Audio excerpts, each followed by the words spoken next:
Today I'd like to continue our journey through the book of Deuteronomy as we look at chapter 28 of that amazing book. And people are getting ready to go in to the promised land. And Moses is talking here about some of the blessings that will happen to the people. And they will have blessings, he says, in the city.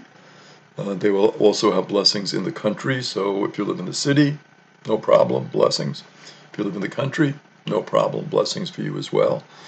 Blessings will be fruit of the womb, so the people will be very productive in terms of producing children, very productive in terms of the blessings of produce, so the land will yield much produce, much livestock, so the animals will thrive in the land.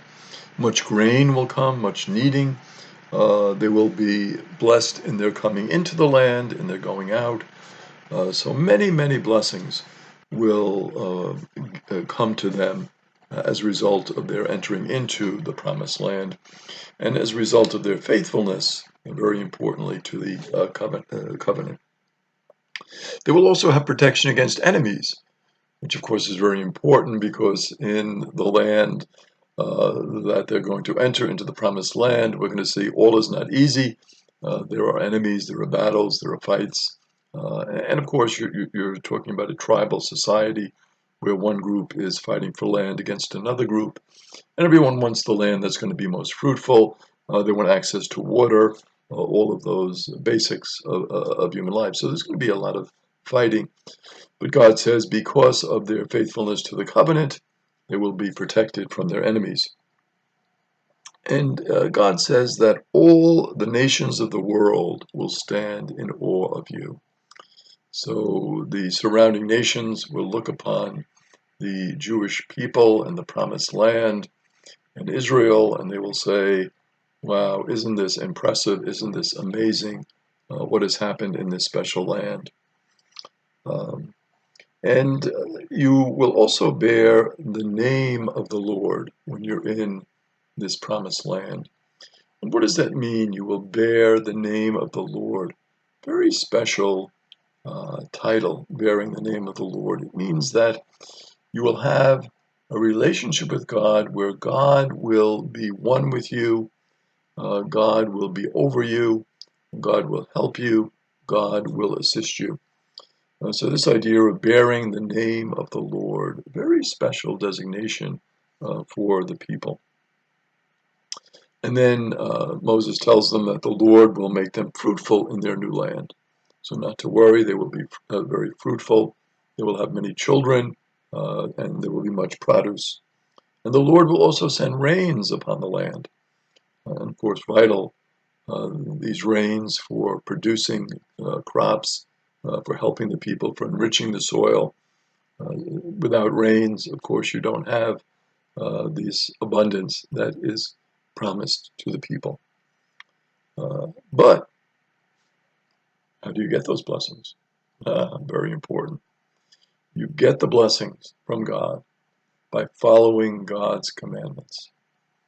So if you do what God has told you to do, what God has revealed to Moses, things will be fine. There'll be no problem. But as soon as you go against the commandments, that's when the problems are going to enter in. And we will see this theme played out over and over again in the history of the people. If you are not faithful to the commandments, what will happen? Well, then curses will come upon you. So all of these blessings, they're wonderful, they're amazing. All this fruitfulness, the harvest in the land, the rains, all of these things, wonderful things. But as soon as you differ from the commandments, as soon as you go off on your own, as soon as you say, I don't need God, I don't need God's commandments, that's when the curses will come upon the people. And then what will happen is, number one, you will not be fruitful. You will not have a lot of children, but then also the land will not be fruitful. If you are not faithful, what's going to happen to you? The Lord will send a pestilence among the people, and you will be exterminated from the land. Many awful things will happen to you, and you will be exiled from the land. So this section in Deuteronomy, in Chapter 28 goes into great detail about all of those pestilences, and you read it and you're like, we don't want any of that stuff.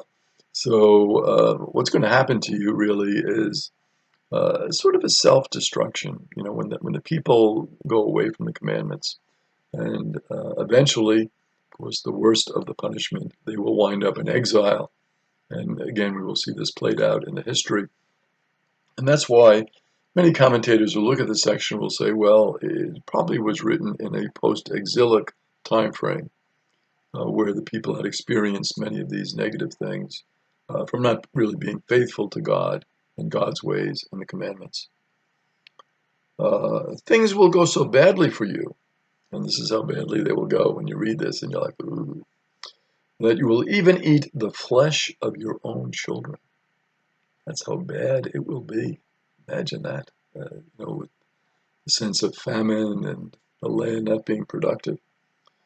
Women will even eat the afterbirth and the flesh of their own children whom they have given birth to.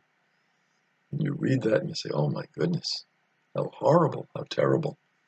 But really what they're talking about is the whole siege of Jerusalem and the starvation, the famine that resulted therefrom, and the lengths people had to go just to survive. Just a horrible, horrible situation.